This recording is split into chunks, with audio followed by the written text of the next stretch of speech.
Who would have thought Donald Trump would secure the nomination in the Republican Party before Hillary Clinton won it in the Democratic Party? That is still wide open. Bernie Sanders still believes he can win.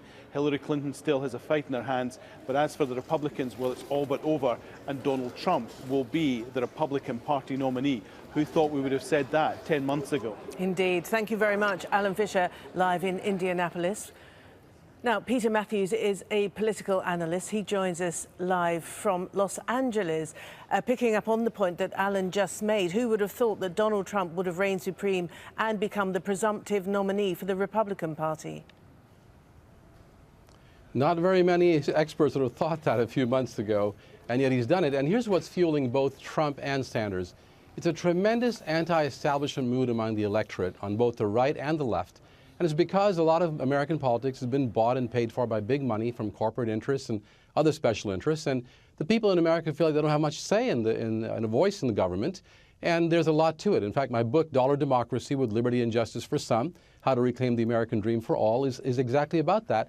And that's why Bernie and Donald Trump have this tremendous momentum going now. And Trump is going to be the nominee. I'm pretty sure of that. Because Absolutely. He's less than 200 delegates, pledged delegates behind. So how do you think the Republican Party is actually going to deal with this? Because as you rightly say, there is the important party convention coming up in just a few months from now. Right. And many Republicans, many members of the GOP don't actually believe that Donald Trump is a Republican. That's correct. In fact, many of the establishment Republicans, the leadership and the donors, the Koch brothers, for example, and others, believe that they need to get behind someone else beside Trump.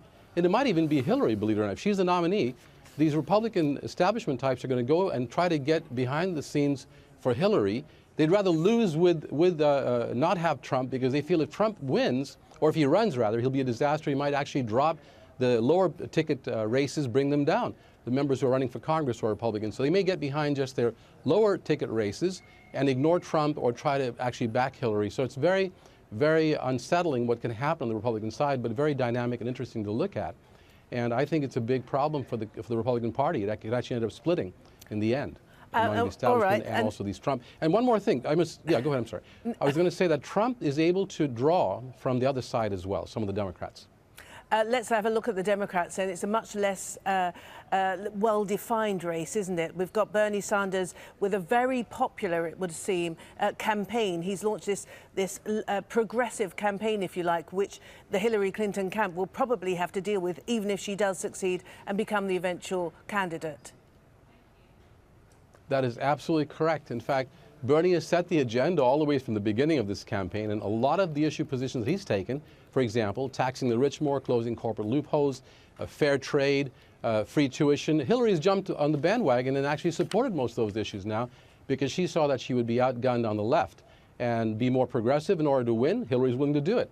And in her words, she says that she supports those things, but the deeds and the record has to prove it. And that's another problem for the Democratic side, is that the people on Bernie Sanders supporters may not all go for Hillary in the end, and that could cause her the election against Trump. So there's a very interesting dynamic going on both sides, and I can't wait to continue analyzing this and following it as we go along. Okay, thank you very much. Peter Matthews live in Los Angeles. Mm-hmm.